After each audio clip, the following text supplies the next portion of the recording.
গত মাসে ইবনে সিনা pharmaceutical industry থেকে একটি জব বিজ্ঞপ্তি ছাড়া হয়েছিল। সেখানে বলা হয়েছিল যে একটি বিশেষ পদে, যেটা ছিল লিগ্যাল এক্সিকিউটিভ পদ, সেখানে আবেদন করতে হলে পুরুষ হতে হবে এবং ইংলিশে লেখা ছিল প্র্যাকটিসিং মুসলিম হতে হবে।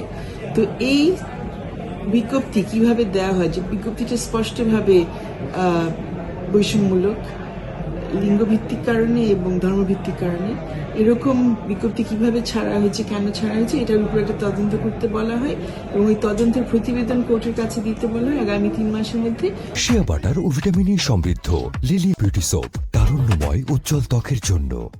পাশাপাশি সরকারকে বলা হয় যে একটি গাইডলাইন বা নির্দেশিকা তারা যাতে তৈরি করেন যে কিভাবে বৈষম্যহীনভাবে নিয়োগ হবে বেসরকারি প্রতিষ্ঠানগুলিতে। 3 মাসের মধ্যে তাদের এই প্রতিবেদন দিতে হবে।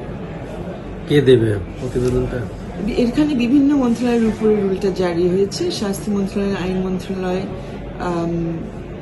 আর কি আছে এগুলো, শ্রম মন্ত্রণালয়, বেশ কটা মন্ত্রণালয় এখানে জড়িত। সাথে সাথে নারী ও শিশু এখানে আছে। সাথে সাথে মানবাধিকার কমিশনও এখানে পক্ষ হয়েছে, যাতে তারাও ব্যাপারটা নিয়ে খোঁজ খবর নিতে পারে। কারণ এখানে চিন্তা হচ্ছে যে ইবনে সিনা একটি প্রতিষ্ঠান, তারা এরকম একটা বিজ্ঞপ্তি দিয়েছে, এটা নিয়ে কোনো পদক্ষেপ এর মধ্যে সরকার থেকে নেওয়া হয়নি। কিন্তু একটা ধারণা করা হচ্ছে, একটা সংশয় আছে যে হয়তো অনেক প্রতিষ্ঠান এরকম বৈষম্যমূলক ব্যবস্থা, বৈষম্যমূলক বিভিন্ন নিয়োগ প্রক্রিয়ার মধ্যে আছে বা ব্যবহার করছে এখন পর্যন্ত। আমরা আশা করছি এই রুল জারি হওয়াতে এবং এই নির্দেশনা আসাতে এই প্রক্রিয়াগুলো বন্ধ হবে এবং এখন আমরা দেখব যে সংবিধানে যে প্রতিজ্ঞা করা আছে যে কোনো ধরনের বৈষম্য করা হবে না, সেটা সরকারি এবং বেসরকারি প্রতিষ্ঠানগুলো সেটা মানতে বাধ্য হবে। না, এটা পার্সেন্টেজের ব্যাপার না, এখানে কোনো কোটার বিষয় নাই বা কোনো বিশেষ ব্যবস্থার বিষয় নেই। যে কোনো চাকরির জন্য সেখানে যদি নিয়োগ বিজ্ঞপ্তি দেওয়া হয়, সেখানে তো কোনো বৈষম্যমূলক কোনো ধরনের শর্ত সেখানে রাখা যাবে না।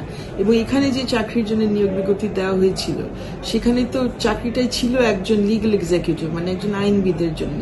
সেখানে তো সে পুরুষ কি নারী বা সে মুসলিম কি অন্য ধর্মের, সেটা তো কোনো বিষয় হতে পারে না। অথচ এই প্রতিষ্ঠান সেখানে দুটো শর্ত আরোপ করে দিল যে ওনার মুসলমানও হতে হবে, পুরুষও হতে হবে, যেটা কোনোভাবে সেই চাকরির সাথে তার কোনো সামঞ্জস্যতা নাই। তো এই কারণে হাইকোর্ট থেকে এই রুলটা জারি হয়েছে যে বৈষম্যমূলক, লিঙ্গভিত্তিক কারণ বা ধর্মভিত্তিক কারণে কোনো ধরনের বৈষম্যমূলক কোনো শর্ত কোনো নিয়োগ প্রক্রিয়ার মধ্যে সেটা আরোপ করা যাবে না এবং নিয়োগ প্রক্রিয়াটা বৈষম্যহীন হতে হবে, সংবিধান সামঞ্জস্য হতে হলে। এই ইবনে সিনার যে বিজ্ঞপ্তি, সেই ক্ষেত্রে হাইকোর্ট অর্ডার দিয়েছে যে সরকার যাতে এই ব্যাপারটা তদন্ত করে তদন্ত প্রতিবেদন কোর্টের কাছে দেয় যে কি করে এই ধরনের একটা বিজ্ঞপ্তি দেওয়া হয়েছে যেটা স্পষ্টভাবে দেখা যায় বৈষম্যমূলক।